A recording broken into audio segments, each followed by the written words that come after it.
Assalamualaikum warahmatullahi wabarakatuh. Kami dari kelas Etika dan Profesi Teknik Informatika UHAMKA dengan dosen pembimbing Bapak Firman Nur Hasan. Video materi ini disusun oleh saya Tiara Maulida Sedena dan rekan saya Jihan Farera. Di sini kami ditugaskan untuk membuat soal berupa pilihan ganda dan esai sebanyak 20 pilihan ganda dan 4 soal esai disesuaikan dengan materi-materi yang diajarkan pada pertemuan 1 hingga pertemuan ke-6. Di sini soal pertama ialah di mana di bawah ini yang bukan merupakan sanksi hukum. A. Ialah hukuman yang dijatuhkan pada seseorang yang melanggar hukum. B. Bentuk perwujudan yang paling jelas dari kekuasaan negara dalam pelaksanaan kewajibannya untuk memaksakan ditaatinya hukum. C. Dijatuhkan pada seseorang yang telah melanggar ketentuan hukum pidana maupun perdata. Atau D. Tidak berupa tulisan hitam di atas putih dan seringkali bersifat implisif. Jawabannya adalah D. Untuk soal nomor 2, terdapat kewajiban umum dalam kode etik profesi berupa pasal-pasal. Seorang apoteker harus menjunjung tinggi, menghayati, dan mengamalkan sumpah atau janji apoteker merupakan pasal A. Pasal 1, B. Pasal 2, C. Pasal 3, dan D. Pasal 4. Jawabannya adalah A. Pasal 1. Nomor 3, terdapat kewajiban umum dalam kode etik profesi berupa pasal-pasal. Seorang apoteker harus berusaha sungguh-sungguh menghayati dan mengamalkan kode etik apoteker Indonesia yang merupakan pasal ke A1, B2, C3, dan D4. Jawabannya ialah B, pasal kedua.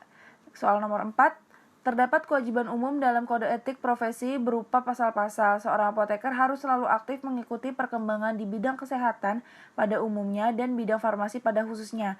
A. Pasal 1, B. Pasal 2, C. Pasal 3, dan D. Pasal 4. Jawabannya ialah D. Pasal 4. Soal nomor 5, di mana di bawah ini yang bukan merupakan fungsi kode etik profesi menurut Sumaryono pada 1992. A. Sebagai sarana kontrol sosial. B. Sebagai sanksi keras jika terjadi penyimpangan oleh anggotanya. C. Sebagai pencegah campur tangan pihak lain. D. Sebagai pencegah kesalahpahaman dan konflik. Jawabannya ialah B. Untuk soal nomor 6, di mana di bawah ini yang bukan merupakan aspek pengetahuan di bidang IT. A. Pengetahuan dasar perangkat keras, memahami organisasi dan arsitektur komputer.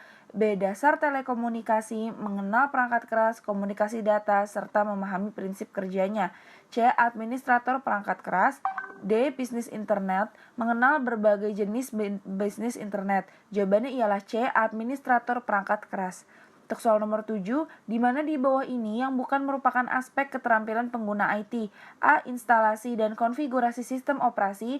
B. Keterampilan pengoperasian perangkat keras. C. Administrator perangkat keras. D. Mengelola network security. Jawabannya ialah A. Instalasi dan konfigurasi sistem operasi.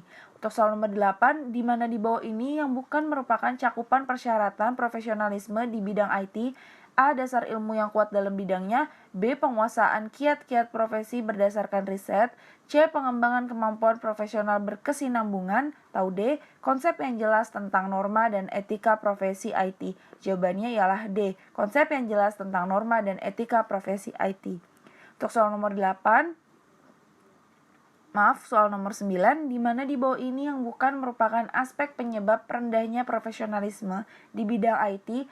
A. Tidak menekuni profesi secara total. B. Keterampilan pengoperasian yang tidak efektif. C. Belum adanya konsep yang jelas tentang norma dan etika profesi IT. D. Belum ada organisasi profesional yang menangani para profesional di bidang IT. Jawabannya ialah B. Keterampilan pengoperasian yang tidak efektif. Nomor 10, di mana di bawah ini yang bukan merupakan manfaat dari sertifikasi IT. A. Pengakuan resmi dari pemerintah. B. Pengakuan dari organisasi sejenis. C. Memperoleh peningkatan karir dan pendapatan. D. Semua benar. Jawabannya ialah ketiganya benar atau semua benar.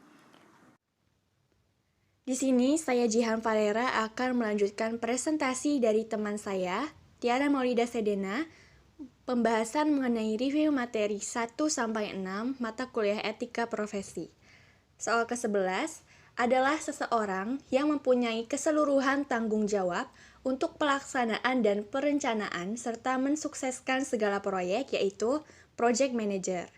Soal ke-12 adalah seseorang yang memiliki tugas dan tanggung jawab untuk merencanakan, mengkoordinir dan menjadwalkan investigasi, studi kelayakan dan survei, termasuk evaluasi ekonomi dari pengolahan data dan mesin aplikasi yang ada dan mengusulkannya, yaitu sistem analis.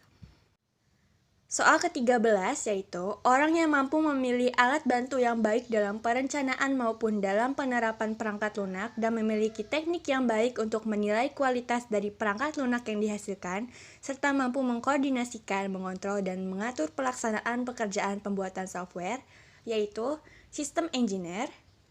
Soal ke-14 adalah seorang pengembang perangkat lunak atau orang yang menulis perangkat lunak komputer yang mengacu pada suatu spesialis area komputer programming atau suatu generalis kode untuk macam-macam perangkat lunak, yaitu programmer.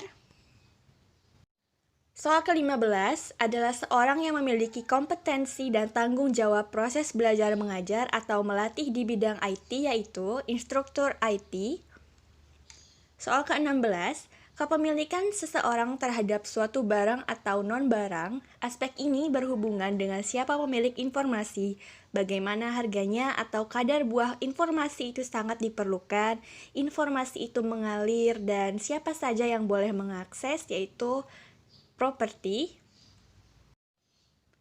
Soal ke-17 yaitu hak yang dijamin oleh kekuatan hukum yang melarang penduplikasian kekayaan intelektual tanpa seizin pemegangnya. Hak ini biasa diberikan kepada pencipta buku, artikel, rancangan, ilustrasi, foto, film, perangkat lunak, dan bahkan kepingin semikonduktor, yaitu hak cipta. Soal ke-18, kualitas dari suatu informasi tergantung dari 3 hal, yaitu informasi harus akurat, tepat, pada waktunya, dan relevan. Informasi harus bebas dari kesalahan-kesalahan dan tidak biasa ataupun menyesatkan, yaitu akurasi. Soal ke-19, melindungi kekayaan intelektual melalui lisensi atau kontrak. Pada lisensi perangkat lunak, seseorang yang menandatangani kontrak menyetujui untuk tidak menyalin perangkat lunak tersebut untuk diserahkan pada orang lain atau dijual, yaitu rahasia perdagangan. Dan soal ke-20, sebutan untuk orang atau sekelompok orang yang memberikan sumbangan bermanfaat untuk dunia jaringan dan sistem operasi, membuat program bantuan untuk dunia jaringan dan komputer, yaitu adalah hacker. Berikutnya ialah soal esai yang telah kami buat. Untuk soal pertama, jelaskan 2 macam norma menurut Sonny Carrel pada 1991. Jawabannya ialah yang pertama, norma umum atau universal ialah aturan yang bersifat umum dan universal. Di sini norma umum dibagi menjadi 3, norma sopan santun, norma hukum, dan norma moral. Yang kedua, norma khusus adalah aturan yang berlaku dalam bidang kegiatan tertentu atau khusus. Contohnya aturan olahraga, aturan kuliah, dan lain-lain. Untuk soal nomor 2, berikan contoh sertifikasi bidang IT yang berorientasi produk. Jawabannya ialah yang pertama sertifikasi Microsoft atau MCP, Microsoft Certified Professional, yaitu MCDST, MCSA, MCSE, MCDBA, MTA, MOS, MCE. Yang kedua sertifikasi Oracle, yaitu OCA, OCP, OCM, dan yang ketiga sertifikasi Cisco, yaitu CCNA, CCNP, CCIA. Nah, sekian dari saya, akan dilanjutkan oleh rekan saya Jihan Farera. Terima kasih. Sekarang kita beralih pada soal esai nomor 3, yaitu sebutkan tujuan dari etika profesi dalam bidang IT. Yang pertama, menjelaskan dan menetapkan tanggung jawab terhadap klien, institusi, dan masyarakat pada umumnya. Yang kedua, membantu tenaga para ahli profesi dalam menentukan apa yang harus mereka perbuat kalau mereka menghadapi dilema-dilema etika dalam pekerjaan. Yang ketiga, membiarkan profesi penjaga reputasi atau nama dan fungsi-fungsi profesi dalam masyarakat melawan kelakuan-kelakuan yang jahat dari anggota-anggota tertentu. Yang keempat, mencerminkan atau membayangkan pengharapan moral-moral dari komunitas. Dengan demikian, standar-standar etika menjamin bahwa para anggota profesi akan menaati kitab UU Etika atau kode etik profesi dalam pelayanannya.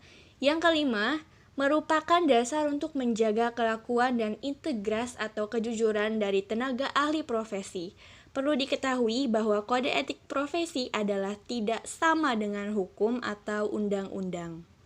Dan yang keempat, sebutkan ciri-ciri profesionalisme dalam bidang IT. Ciri-ciri profesionalisme yang harus dimiliki oleh seorang IT berbeda dari bidang pekerjaan yang lainnya.